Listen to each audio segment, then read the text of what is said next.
Let me tell you something that's going to feel a little uncomfortable. Your cat is not cold. Your cat is not independent. Your cat is not just like that. Your cat is afraid of you.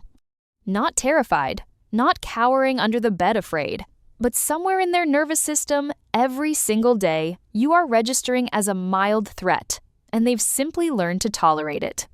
I know that's hard to hear. I know you love your cat. I know you feed them, play with them, talk to them, maybe even sleep next to them. But love isn't the same as safety. And until your cat feels genuinely safe around you, not just used to you will never get the relationship you actually want. I spent 3 years studying this. Ethology papers, veterinary behavioral research, conversations with certified cat behaviorists. And what I found didn't just change how my cat behaves around me. It changed how I think about animal relationships entirely. 5 things. Real science, real results.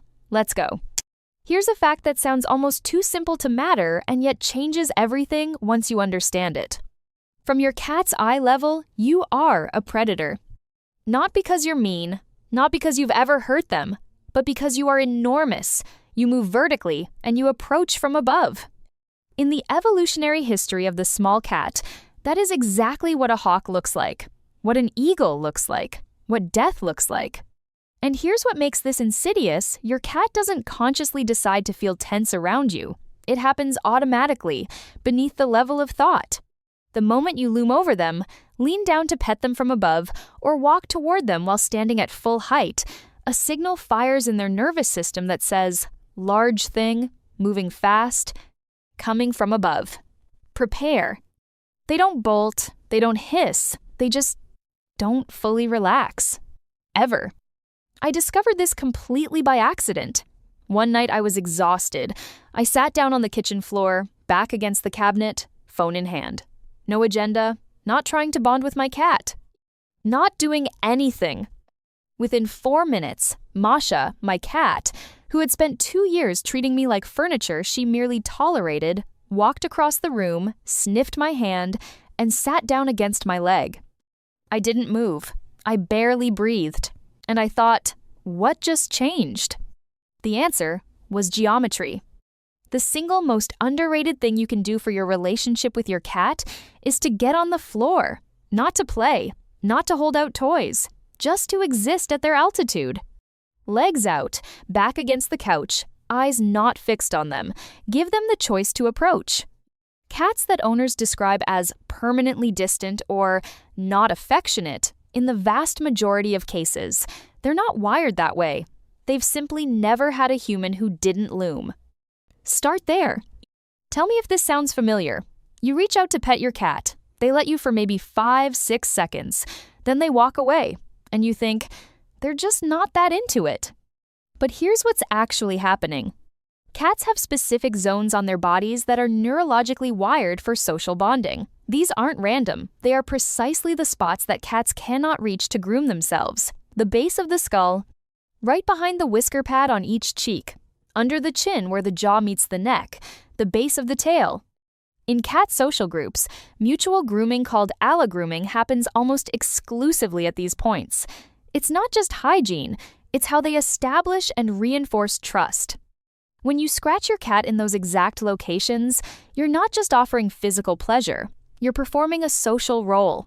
You are being a companion in the specific language their brain recognizes. The neurological response is measurable. Oxytocin, the same bonding hormone active in human mother-infant relationships, is released. Some cats begin to drool slightly, not because something is wrong, because something feels profoundly right and safe to them. Meanwhile, most owners spend 90% of every petting session on the top of the head and along the spine, which cats tolerate, but rarely love. Spend 1 week actually paying attention. Watch where your cat tilts their head toward your hand, where they push back into you, where they start purring within the first 2 seconds of contact. That's your cat giving you a map. Follow it. This one is genuinely strange to think about, but once you get it, you cannot unhear it. Your cat doesn't understand a single word you say, not one. What they are processing every time you open your mouth is tone, rhythm, pitch, and predictability. That's it. That's the whole signal. And here's the problem. We talk to our cats the way we talk to other humans. Full sentences, variable energy, normal conversational volume, sometimes excited because we just got home. Sometimes stressed because we're running late. Sometimes going on and on about our day while they stare at us with total inscrutability. To your cat's nervous system, this registers as noise that changes unpredictably. And unpredictable, in the animal world, is the opposite of safe. Now, compare that to how cats actually communicate with each other. Brief, soft, intentional. A mother calling her kittens doesn't deliver a monologue. It's a short chirp, a slow trill. A quiet sound with a very clear emotional quality. Adult cats almost never meow at each other. That behavior meowing at humans was actually developed by domestic cats specifically to communicate with us. Which means they're already doing something completely unnatural just to reach us. The least we can do is meet them halfway. Try this for 1 week. Shorter phrases, softer volume, slower pace. Hey, you, instead of a paragraph. A quiet, come here, instead of calling their name at full volume from another room. What you'll notice is that your cat starts making more deliberate eye contact. Some begin to vocalize back, not trained, not for treats, but genuine two-way exchange. Because for the first time, the sounds coming from you have a rhythm that feels like something familiar, not human speech, something older.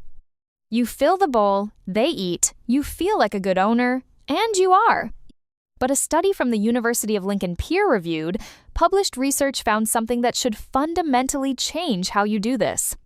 Cats form measurably stronger trust attachments to humans who occasionally feed them directly from the hand compared to humans who only ever use a bowl. Here's why that matters on a neurological level. Eating is the single most vulnerable moment in any prey animal's day. Cats are predators, yes, but they're also prey. In the wild, you do not eat in the presence of something that could hurt you. You just don't.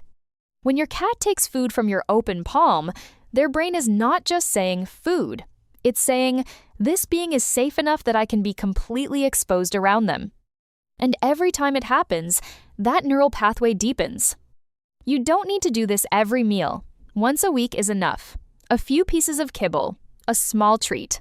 Hand flat, palm up. Don't push toward them. Don't follow their nose. Hold still and let them make the choice. Some cats do it immediately. Others need a few sessions.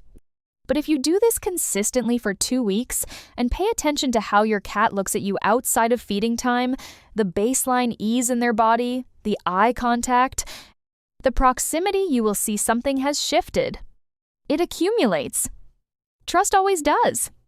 This is the one that surprised me most, because I genuinely thought I was playing with my cat correctly. Here's what most play sessions actually look like. You drag a toy around. Your cat chases it, maybe catches it for half a second before you jerk it away. You keep it going for a few minutes, then put the toy on the shelf and walk away. And your cat either immediately starts knocking things off surfaces, becomes weirdly agitated, or just paces. That's not bad behavior. That is a nervous system that got interrupted mid-sequence. Cats have a hardwired predatory cycle. Stalk, chase, catch, kill. Every phase serves a distinct neurological function. Stalking builds cortical focus, chasing burns physical and arousal energy. The catch and kill, where they grab the toy, bite it, and kick it rapidly with their back legs. That is what releases all the neurological tension that built up in every phase before it.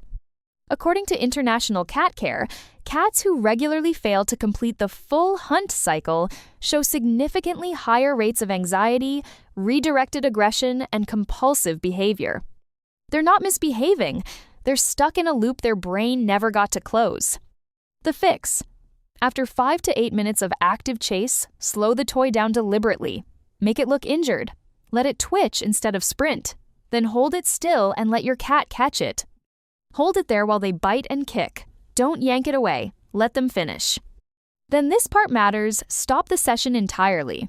Put the toy away, give them a small treat or a few pieces of food immediately after. You've just simulated hunt, kill, eat. The full sequence. What you'll see is a cat that walks away from playtime calm, settled, done in the good way. A cat with resolved instincts is a cat that can genuinely relax in a world where there's nothing to hunt. So what does all of this actually mean? It means the gap between you and the cat relationship you actually want is almost certainly smaller than you think. It's not expensive. It's not complicated. It doesn't require a special product or a behavioral specialist or years of training. It requires understanding what your cat is experiencing when you're in the room.